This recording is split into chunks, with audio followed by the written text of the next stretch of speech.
Welcome, everyone. This is Larry Dillon, CEO of the Wendover Corporation with Scalable Insights, bringing you ideas to help you scale and grow your business. We've got with us today Jeff, the producer. Jeff, how are you? Good. How are you?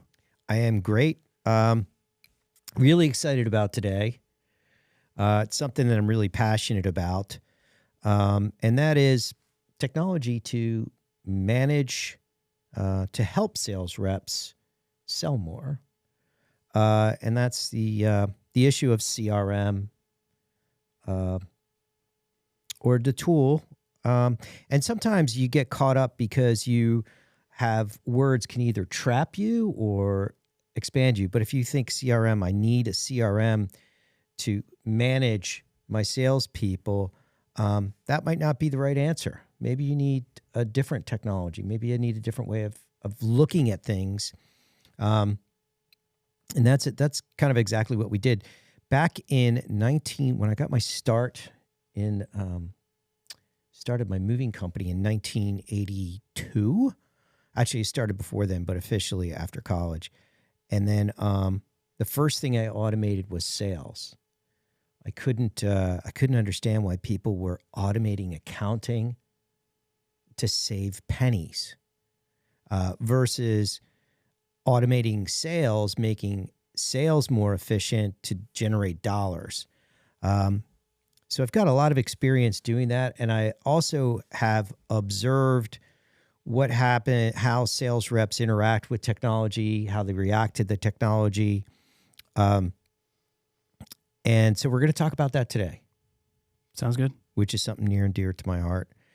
So first, I'd like you to just sort of shatter your ideas about the technology and CRM or sales automation or marketing automation tool, and just think about what is it that you're trying to do. And if you think about it, you're trying to scale your business. Now, our focus is B2B consultative sales. So it's really about the sales reps. And often for our clients, some of our clients, the goal is to close 1, 2, 3, 4 deals a month, right? So 4 extra deals a month. You have your recurring business, but you're always trying to get new business. And when it's at that volume, the difference in an average of 4 deals a month generating so much revenue, let's say that's $100,000, $200,000 a month. Let's say your average deal size is $25,000 to $50,000. 1 extra deal a month is a big difference. And the formula to figure out how that happens is it boils down to the salesperson finding more prospects to put a proposal out to. And then it's just simply the number of proposals that they do times their closing ratio equals the number of deals. So let's say you have a rep that generates, 4 deals a month, 50, let's say 50 a year. That might be a result of putting out, let's say, 150 proposals. They close 30%. That's 50 deals. It's about 4 per month. So, but the thing is that it's the 150 prospects. Now, those prospects may have reached out to you on your website. They may have found them through networking, through all the different things that your sales team does, marketing generated leads. And so let's say they do 50 deals a year. The average deal is $20,000, so they generate $1 million in revenue.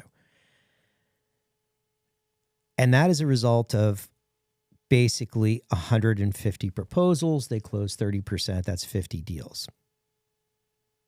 The very simple math, when I realized a long time ago that if I could take that from 150 per year to 200 per year, which is definitely doable. You're talking about an extra 50 appointments or proposals a year, which boils down to roughly 4 additional proposals per month, could result in a 30% increase in sales. And it really is that simple. The challenge is what does it take to get an extra 50 proposals out the door? Well, that could be purchase leads. It could be marketing. It could be doing a better job of following up on the leads that come to the company, because there's a lot of research, by the way. I'm not going to get into it. I've had other podcasts where I talk about it. There's a lot of research that shows that as much as 75% of the people that reach out to you, that go to your website or call you, those leads are either dropped or completely mishandled. So there's opportunity there. So,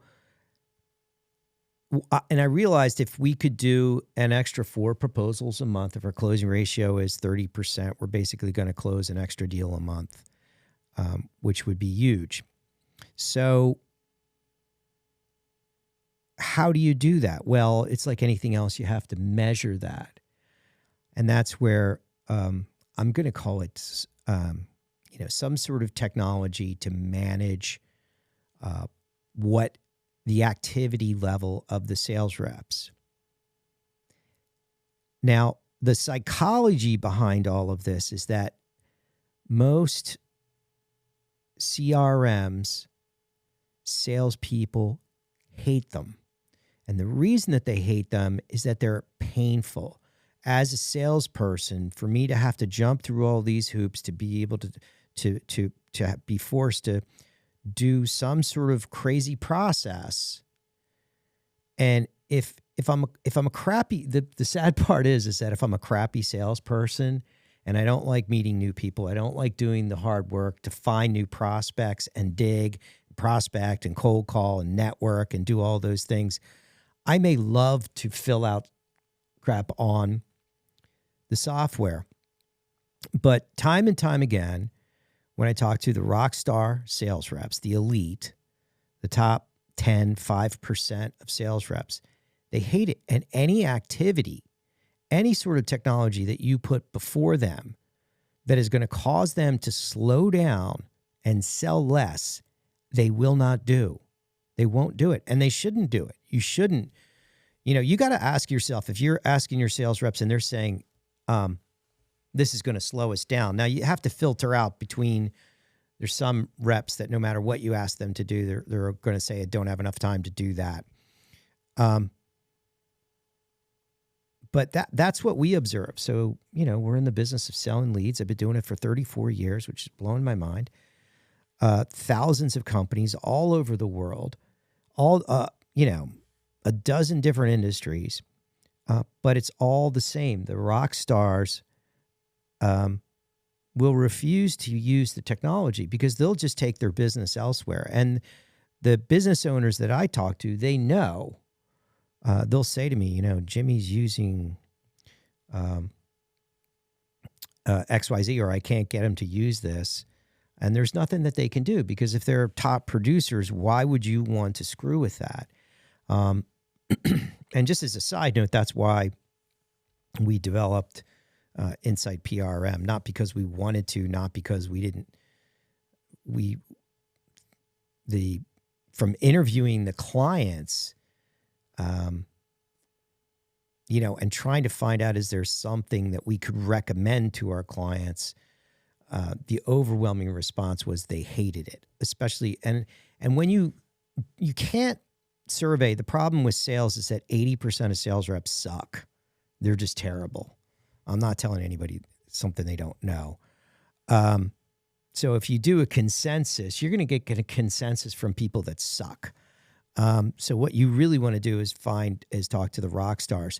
And I want you, as I'm talking to you right now, we've had the advantage of working literally with thousands of sales reps. And out of those thousands of sales reps, the elite, the top 5, top 10% of the producers, people that produce year in and year out, high margin deals, high closers, high performers, hustle, constantly finding new prospects.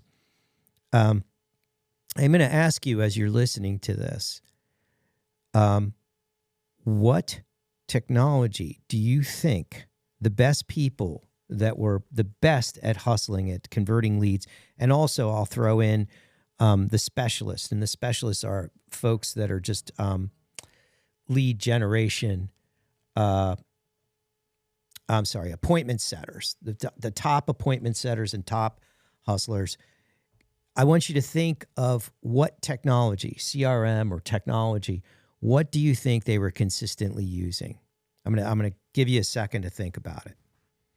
You know, you've got all the different CRMs, you've got all kinds of different ways of managing leads. But the best people, not the crappy people, but the best people at converting leads into appointments, I want you to think of what technology they were using. If you said Excel, you would be absolutely on the money. And the reason that they're using Excel is because they think every other CRM sucks. Because if they didn't think it sucks, if they thought a CRM was better, they would be using it. And these are top performers who the business owners, the business leaders would be delighted to provide them with the gold plate platinum version of whatever software. Because when you're talking about a multi-million-dollar producer, it doesn't matter if the CRM is $50 a month, $100 a month, $500 a month. It doesn't matter. If your top person comes to you and says, I want this because it's going to make me more productive, they would do it. And they've told me as much. So you really need to think long and hard about that fact that the top producers. I was just at a party, elite sales folks, one person killing it in medical equipment. The other fellow was in sales. He did outsourcing for customer service. One of the contracts he was talking about that he recently closed was a $250 million a year account for customer service, outsourced customer service for a Fortune 50 company. So these are elite sales folks. And they said the same thing. I won't mention the name, but it's a very popular CRM. They said, it sucks, and I refuse to use it. Now, if you've got somebody who's bringing in $250 million deals, $250 million, not just a one-off deal, per year, multi-year contract, are you really going to say, I'm going to fire you unless you use, whatever it is? They won't. And if there was a CRM that they thought was awesome, they would be using that. Because sales reps will do that. If they think something, because we actually have sales reps that their company refuses to buy our leads, and then they'll wind up paying for it out of their own pocket because they know that they're going to generate revenue. So that's a problem. When you have elite salespeople, top performers, people that are the best at prospecting, at converting leads into appointments, time and time and time again, and they refuse to use and are using Excel versus any software. I mean, literally, I know the business owners, I know the business leaders of these companies, they would be happy to purchase whatever software they want. So that's the first thing that you need to figure out is what is going to make the salespeople more productive. And specifically, if you want to grow and scale your business, you better really think about what is it, how is this technology in terms of managing prospects. Managing customers is really important, and obviously getting more business from customers is awesome. CRM, customer relationship management. But don't be trapped by those words.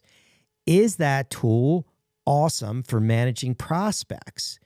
And I would put it to you that if the best people at setting appointments, professionals that all they do is set appointments all day, refuse to use CRMs and are using Excel.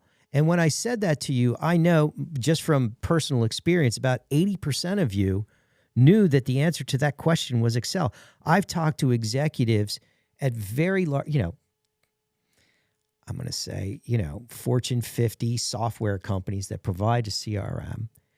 Dinner party, asked this one fella, worked for a massive company, what do you think the people that are the best at converting leads into appointments? And let me translate that. When I say the best at converting leads into appointments, if you're B2B sales, consultative sale, you don't get a new customer without converting a lead into an appointment. It never happens. Nobody ever calls up and says, takes out their Amex and says, yeah, I'm going to order $250 million worth of outsourcing on the line. Let me put in my name, address, my email. It doesn't happen. Folks, it's really that simple. If your salespeople hate your technology, hate your CRM, they ain't going to use it because they tell me. They put fake information in. They don't put all the information in. They have a Excel spreadsheet on the side. You cannot force them to be less productive. They won't do it. And the ones that will are crappy salespeople, because a good salesperson is like, I don't care what you say. If I know I'm going to jump my sales by 5% by using an Excel spreadsheet or something, not this CRM that you've given me, this technology that you've given me, a smart salesperson is going to be like 5% jump in my income, and I'm just going to refuse to use your software. Yeah, I'm going to do that 100%. Let me repeat that 100% of the time. A dumb salesperson would say, yeah, boss, I'm going to do what you're telling me to do, and I'm going to take a 5%, 10%, 15% hit on my productivity. It's never going to happen. So if your salespeople hate your CRM, if they're not using it, what are you doing? Like, what's the purpose? Now, let me draw a distinction. Managing customers, customer relationship management, that's a different topic. I'm not talking about that.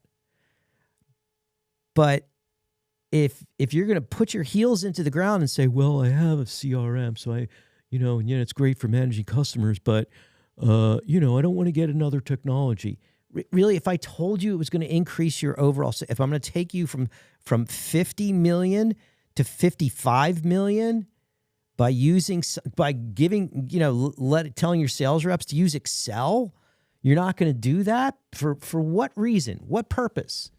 What rule? What law of nature says you have to have one technology? Well, Excel doesn't really integrate with my CRM. Who cares? Do you want to go from 50 million to 55? Do you want to go from 50 million to 60 million? Or do you want to go from 50 million to 100 million? And if I told you the only way to do that is you're going to have to bolt on, you're going to have to allow your sales reps to use Excel, you're going to say no? It's preposterous. So stop getting locked into, I have this, I have to use it, anything else. What you should first figure out is what is going to make your sales reps happy, more productive, waste less time, and do that. And if it doesn't exist, make it happen. But I will tell you, you're better off telling them to use an Excel spreadsheet to manage leads. Now forget, obviously we have a prospect management tool. But if you're like, well, I'm not going to buy your prospect management tool, Larry, but that's fine. But my advice to you, give them an Excel spreadsheet, because I've surveyed more reps that can in terms of generating new business, in terms of converting leads into millions of dollars in business. I've met face-to-face more reps that'll dance circles around your team in terms of being able to convert leads into appointments than you'll ever meet in a lifetime, ever. And the consensus is An Excel spreadsheet is better than anything else out there. So, well, I can't monitor it. But if your sales jump and you can't explain it, but let's say you're not happy with your growth, right? You've got like a 3%, 4%, 5% growth rate. You're not happy with that. And they start using Excel and they go from a sub 5% growth rate to a 20+% growth rate. Do you really care that you can't explain it or document it? That's insane. So, because you're not fixing the problem, you're only making the problem worse by forcing them to use an inferior tool that's literally not designed for managing prospects. Again, don't use our tool. Give them Excel. I'm telling you right now, train them on how to use Excel to manage prospects, and you will sell more. Because most of you, 99% of you, are bleeding when it comes to the leads. Like, I literally have gone to conventions where we've top performers. We do like a mystery shopper. You've heard me talk about this. There's 100 people at this convention, top performers, all of them top performers all over the world. So my team reached out and said, I'm from your city. They were all sort of, well, some are national, but anyway, called up and said, I am a prospect, big company. I've got a budget for what you sell. Here's my phone number. Have someone call me. 50% of the companies didn't even bother to call. They never called back. Of the 50 that called back, they were told, hey, you just missed him. Call back tomorrow. Only 25 called back tomorrow. And only 12 called back after that. And only 6 after that. So after 4 or 5 calls, it was a complete failure. And the average, by the way, it takes 10 attempts to get somebody back on the phone. So this is your challenge, is that, well, why didn't they call back? If they didn't call back, it's not a good prospect. That's idiotic. That's ridiculous. They're the prospect. They don't have to call you back.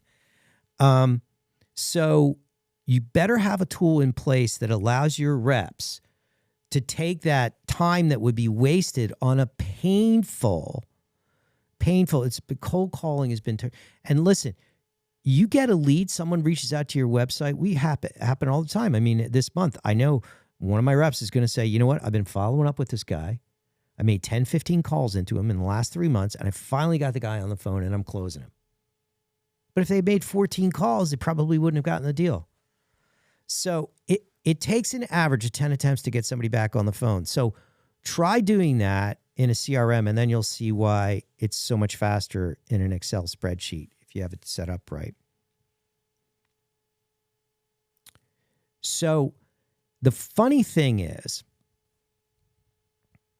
the biggest thing that can be holding you back, or the biggest easy opportunity, is to figure out how to make your sales reps more efficient, which means fast, like super fast. Instead of, I have to go to this screen, then I have to do this, then I have to do that, then I do this, then I do that. Stop. Whatever you do, maybe you'll figure out something new and innovative. A better way to manage leads, because in B2B sales, consultative sale, medium to high ticket, you got to go out, you got to get out there, and you have to find new leads, new opportunities. So you're looking for triggers, you're looking for opportunities, you're looking for networking. So how do we get more triggers? How do we get more leads? Now, a lead is not a definite opportunity. So you're looking for indications. It might be, I don't know, maybe something in your local business journal, or reaching out to existing customers, but some way to generate more leads. And then you have to manage those leads. And here's the reality. To manage leads, and this is what you should be doing for every lead. It takes 10 attempts to get somebody on the phone today, to get one conversation. It takes 3 conversations to get an appointment. I'm not good at math. 3 times 10, Jeff. What's that? Your mic is off. 30. You can lose your job as Jeff the producer. You got one job. Yeah, I literally turned my mic literally off. You have one job. Mic on, mic off. Here. What was the answer? 30. 30. So 30 calls. And if you're like, well, that's too many, well, then you're going to miss out on a percentage of the deal. So tell me how many calls you're going to make. In general, based on the research that I've done, and I can trace it back back to the 70s, it's always the same. Literally, on average, you're going to find that when we do every time I've done this mystery shopper to B2B, and look, and we posed as a large company, I think between 100 and 300 employees. We said, we're from a 200-person company, and right in their strike zone. I'm the guy. I've got a budget. Here's my number. Only half of them called back. Explain to me, and explain like you literally should think about writing down mystery shop your own company. Now, do I think that,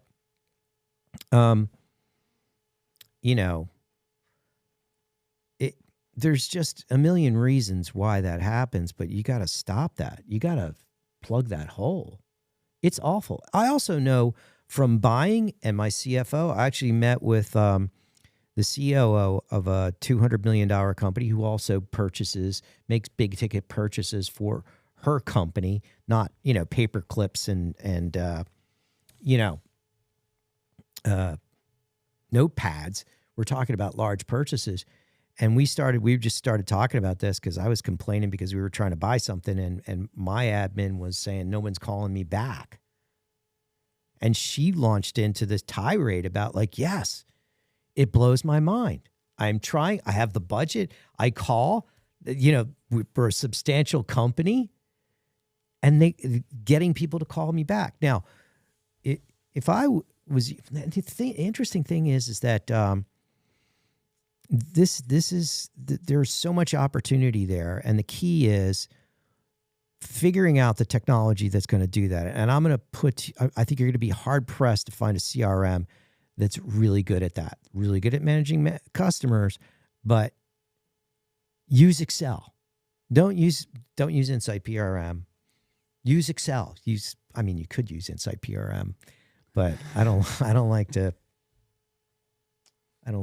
sell my stuff on the podcast. But the problem is there, and if you fix it, just the amount of business that you can get from that. So that's one thing. So when you're in a perfect world, this is what you want. You want something that the sales reps want to interact with. You want that to be able to measure the different types of activity that they have.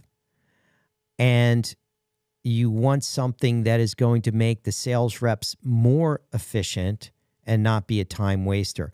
You want the sales reps to look at the solution that you've provided and say, my God, boss, this is going to take less time than what I'm currently doing, less time than an Excel spreadsheet, less time than the CRM. Yes, I like this. And they'll tell you. But forcing them to use the wrong tool because you've made an investment doesn't make any sense when you've got literally, if you're 50, again, let's take the example, if you're a $50 million company, you have millions of dollars at stake, millions. And you're going to dig your heels in over something that might cost you 10 or 20 grand a year. Not that you should get rid of that, but maybe you should bolt something else on. Again, use an Excel spreadsheet. But so if you can get a tool where they love using it and they'll know instantly, like you don't have to go through, they'll tell you right away. If it's the right thing, they'll know right away. It's like, if you're driving enthusiast and you jump in a Porsche and start driving it, it's not going to take you an hour to be like, wow, this is a really good car. They'll know instantly. Trust me. And then what you want to do is measure activity and feed that back to them, because the more activity they have with new prospects, prospecting, identifying new potential customers, that's going to generate more appointments, and more appointments is going to lead to more deals. So, and think about, like, it takes 10 attempts to get someone on the phone. So even if they're at a networking event and they find like a good prospect, and this happens all the time, even with me, I'll go out and I'll meet someone and they're like, hey, give me a call. I'm really interested. I know I'm going to have to make 5, 10, 15, 20 calls to get that person back on the phone. Sometimes you think, God, person really hates me or didn't like me, or they just gave me their number for no reason.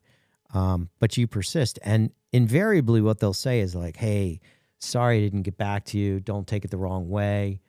I've just been really busy.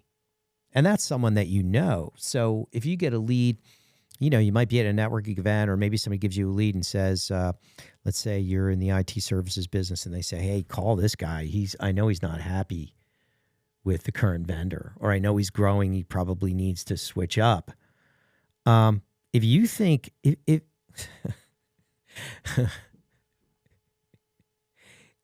you think you can make one phone call even if you're referred in, if you think you can make one phone call to that lead, let's say it's your best friend and it's his cousin, and says, this guy is unhappy with the current IT services guy. If you think you can call that prospect, this is a referral, dead end referral. If you think you can call that company and leave a message for that person and think that they're 100% of the time they're going to call you back right away, you've lost your mind. You're out of touch. You're out of touch. I talk to salespeople all day long about this stuff. And when I start to talk about any of these topics, I'll just start the conversation like that.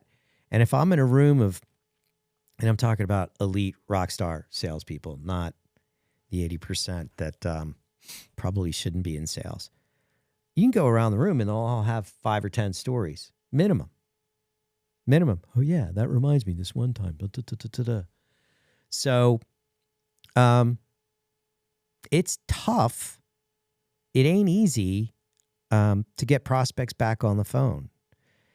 And the thing is, you're never going to scale your business if last year, the rep put out 150 proposals, closed 50, and generated $1 million worth of business.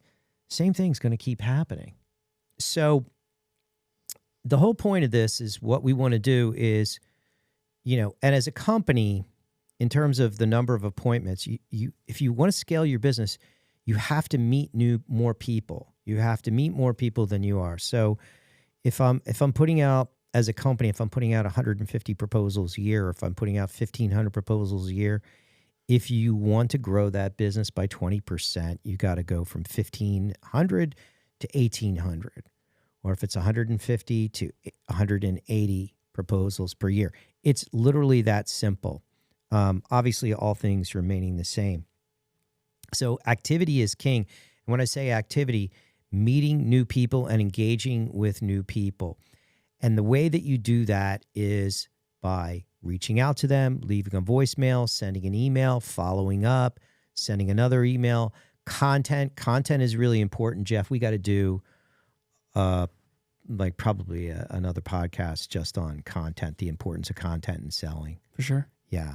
So, and when I say content, what you want to do is, let's say you're in IT services. You can write a white paper on cybersecurity.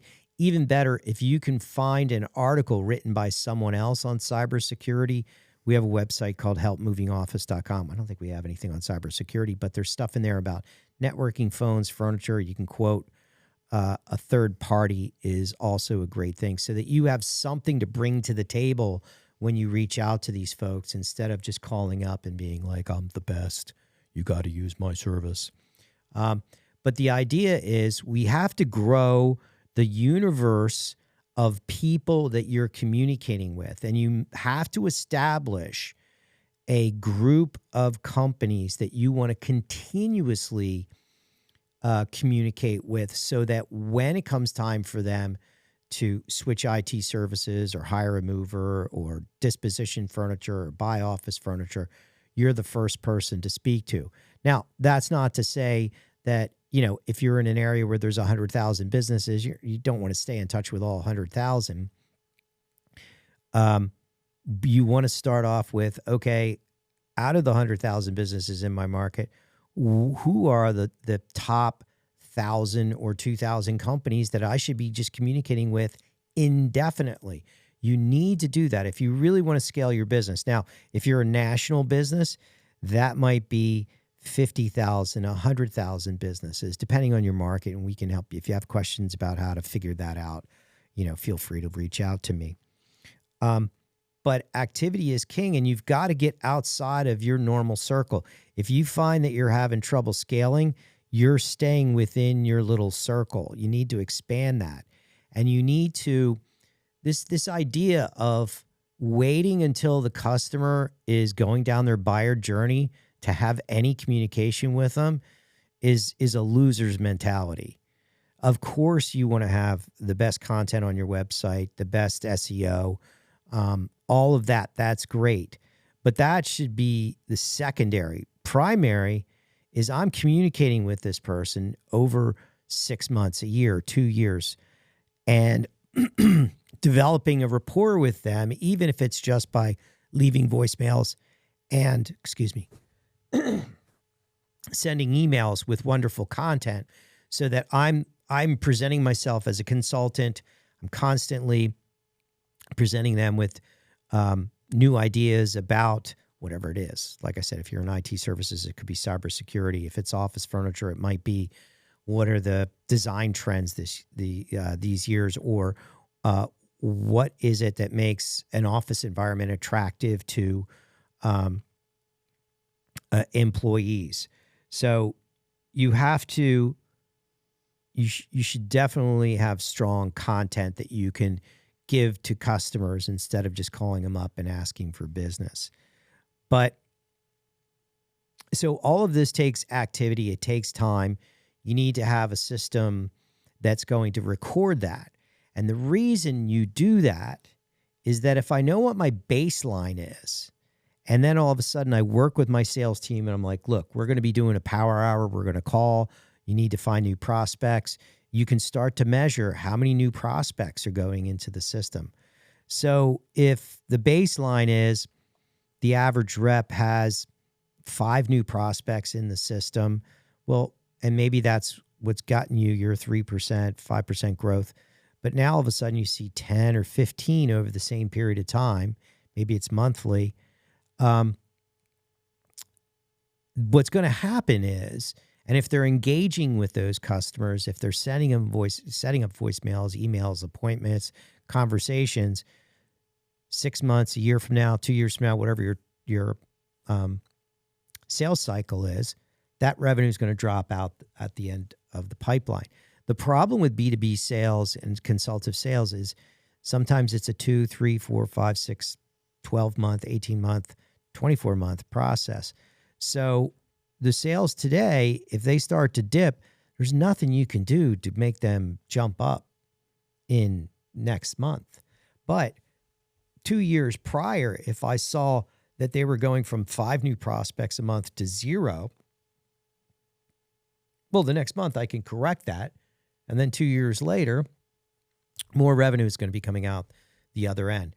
So it's a matter of these early indicators, which would be how much interaction do the sales reps have with your technology? How many new prospects are they putting in there? How many new conversations are they having? And the difference between conversations and leaving a voicemail, attempts and conversations, is really important. We'll talk about that in another podcast.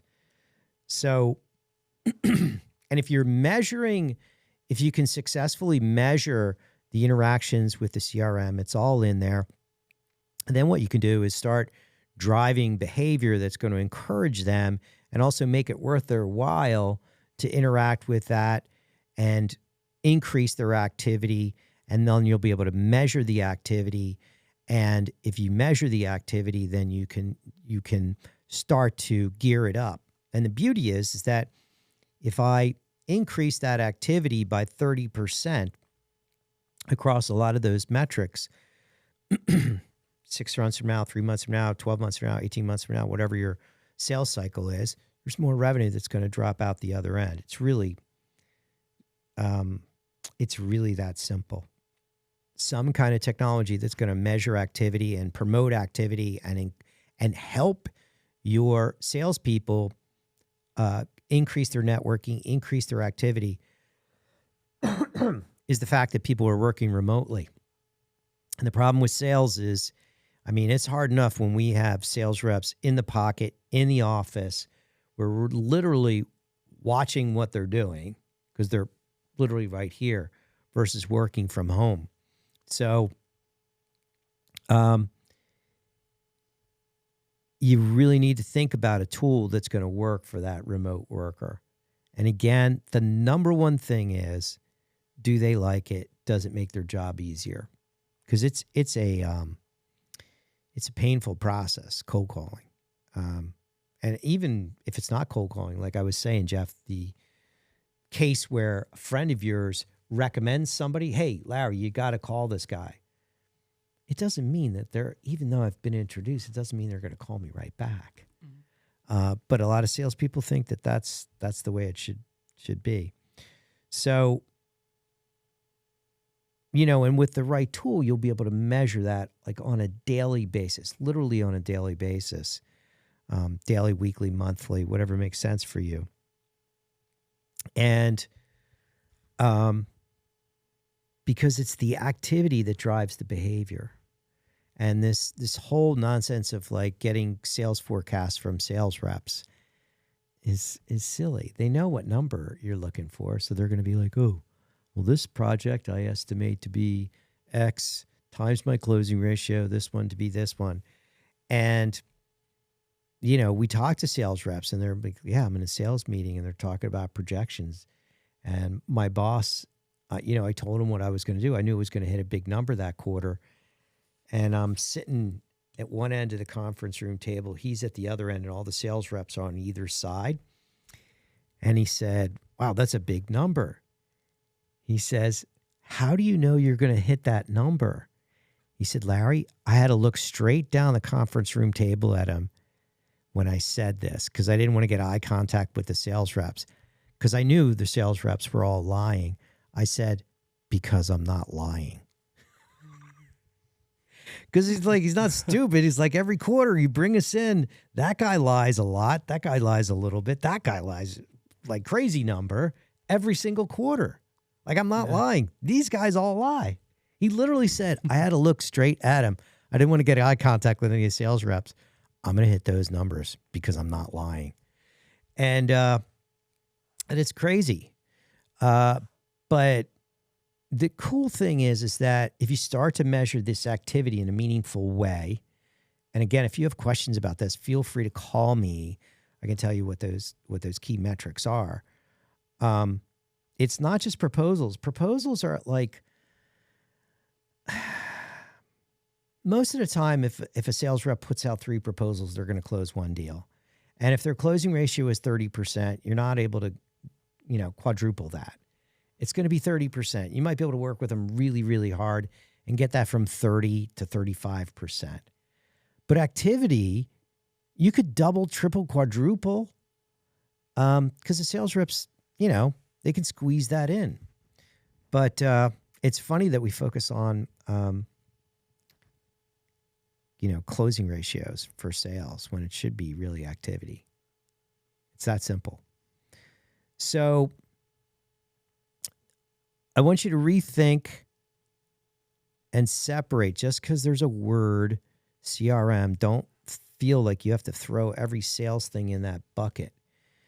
If your CRM is a crappy tool for managing leads, my suggestion is don't force your sales reps to use it because, well, A, they won't use it.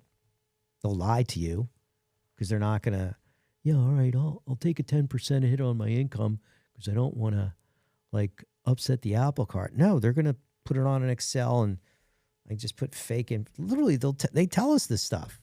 Like almost every day we talk to sales reps and they're like, yeah, they just bought this thing. I hate it.